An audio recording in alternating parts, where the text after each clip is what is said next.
real genius of Macintosh, Apple's newest personal computer, isn't its 32-bit microprocessor, or that it captures the power of a mainframe on a board 10 by 10 inches, or even that it costs half as much as computers half as powerful.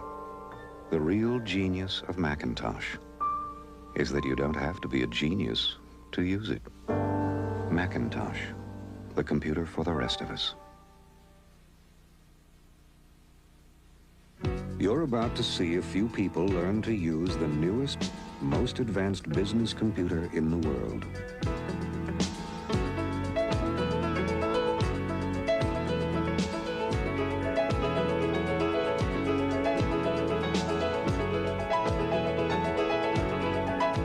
If you know how to point, you already know how to use it.